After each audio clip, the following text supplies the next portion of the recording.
एखाद्याकडे मागण्याचा अधिकार तेव्हाच असतो ज्या वेळेला आपण त्याच्याकडे काहीतरी काम करतो, त्याची सेवा करतो. न सेवा करता कुणाकडे काही मागायचं नाही, अपमानाशिवाय काही भेटत नाही. म्हणून देवाची सेवा केली, उद्या काला करायचंय म्हणून आज देवाकडे मागायचं. म्हणून हा मागणेपर प्रकरणातील जनाबाईंचा अभंग कीर्तन रूपी सेवेसाठी निवडलेला आहे. विठ्ठल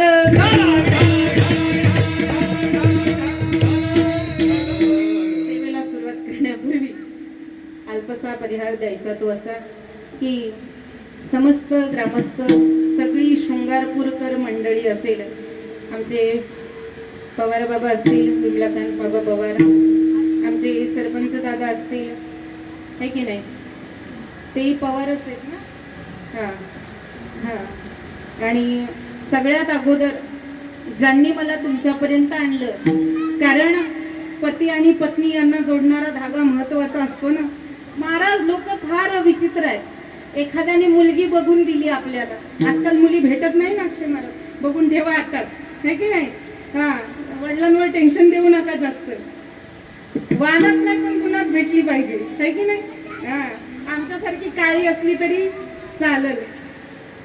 मग फार लोक काय झालं, एकाने एकाचं लग्न ठरवलं, मुलाचं लग्नच ठरत नव्हतं बाबा, मग लग्न ठरवलं बाबा, इकडून तिकडून लग्न ठरवलं. मग ज्याने लग्न ठरवलं ती व्यक्ती किती महत्वाची असते की नाही.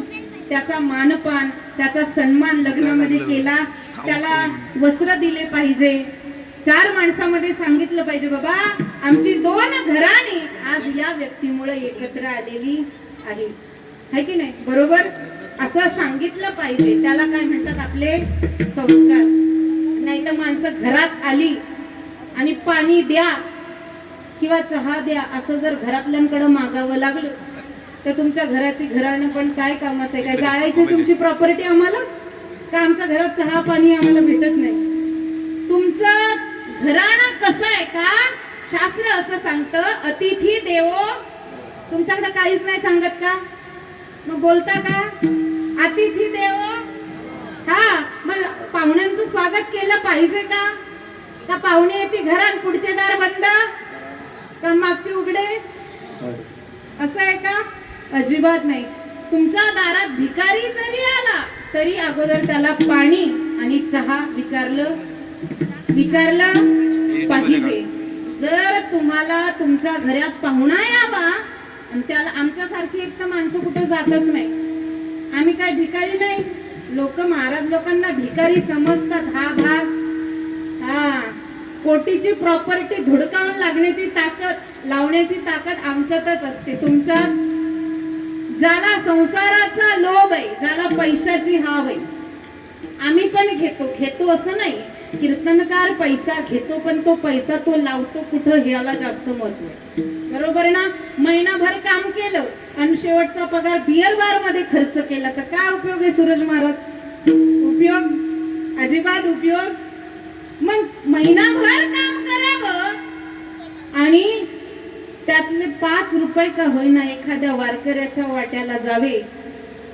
5चे 50 झाल्याशिवाय देव तुमच्या ओटीत दिल्याशिवाय राहत नाही. हा, ते गाणं आहे.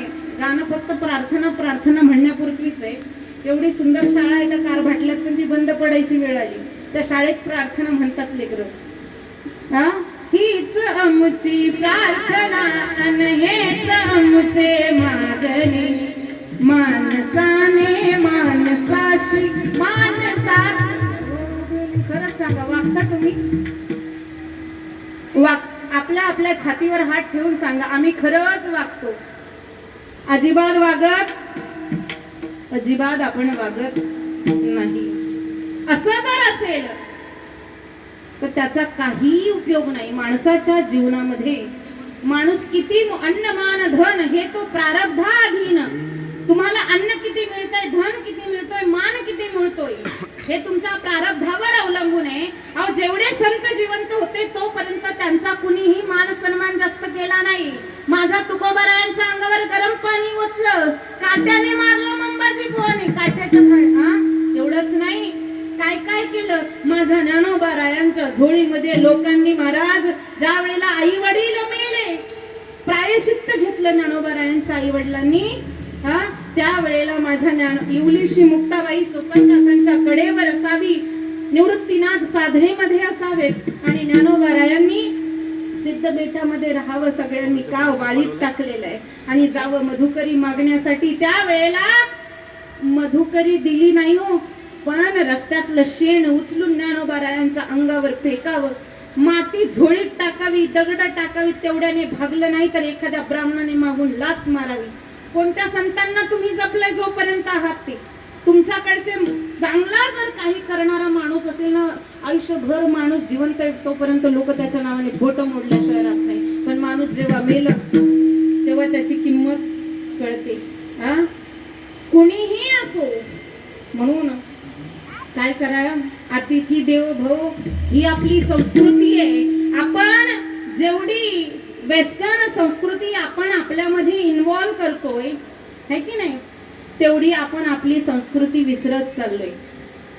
आपल्याला देखावा फार चांगला आवडतो. तो भक्तीचा असू द्या, तो कीर्तनाचा असू द्या, तो परमार्थाचा असू द्या, तो संसाराचा असू द्या. देखावा आवडतो, पण देखाव्याने समाधान आणि शांतता प्राप्त होत नाही. ती कशाने प्राप्त होते? बरं मला सांगा, तुमच्या संसारातलं उदाहरण. दोन बहिणी आहे, एक फार श्रीमंताला दिली, तुम्हाला 2 लेकी आहे. एक फार श्रीमंताला दिली आणि एक माझ्यासारखी गरीबाला दिली. बरोबर आहे?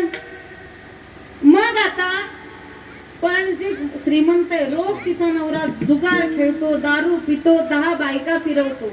आणि जो गरीब आहे ना त्याच्याकडे काहीच नाही, मोलमजुरी करून खातो. पण तो घरी आल्यावर बायकोशी पत्नीशी लक्ष्मी म्हणून वागवतो. मग कोण समाधानी आहे जीवनामध्ये? जी सोन्या चांदी आहे, सोन्या नाण्याने मडली आहे, पण जिच्या संसारात जिला नवरा नाही ती समाधानी आहे, की जी गरीब आहे ती समाधानी? मग देखावा पाहिजे की समाधान पाहिजे? आणि समाधान जर पाहिजे असेल तर काय केलं पाहिजे? कुठं प्राप्त होतं समाधान? शेजारचं समाधान नाही. समाधान कुठे प्राप्त होतं? जाऊ नये तया गावा जिथे ना प्रेमाचा ओलावा. संत म्हणतात जिथं प्रेम नाही तसं इथं मला प्रेम मिळालेलं. हे पांगत चाललं. ते काय आहे? सवय लागली शिल्लक पाथा घेण्याची. आमच्याकडे म्हण आहे. माझ्या बहिणीची बहीण म्हणते शिल्लकचा पाथा घेऊ नको. म्हणजे आमच्याकडे सोंगतात ना, सोयाबीन असो उडीद असो, एक्स्ट्रा घ्यायचं नाही, 4च टिफनी घ्यायच्या. जास्त घेतल्या की त्या आवरत नाही. तसं सवय आम्हाला काय लागले जास्त सांगत बसायचं. पण तुम्हाला सांगू, म्हणून जी माणसं आहे ही प्रेमाची आहे. आणि ह्या इथं समाधान आहे. जेव्हा मी शृंगारपुरात येते तेव्हा मला ज्या वेळेला मी त्या भैरी भवानीच्या चरणावर जाते त्या वेळेला माझ्या जीवनातलं सर्वात मोठं समाधान मला प्राप्त होतं. आणि ते समाधान ज्यांनी मला मिळवून दिलं ते म्हणजे आमचे बाबा. एकदा टाळ्या वाजवत का? विषय इथं चालू होता. 2 माणसांमध्ये धागा जी माणसं जोडतात ती जीवनात फार महत्वाची. का तुम्ही विसरले कुठं चालू होतं?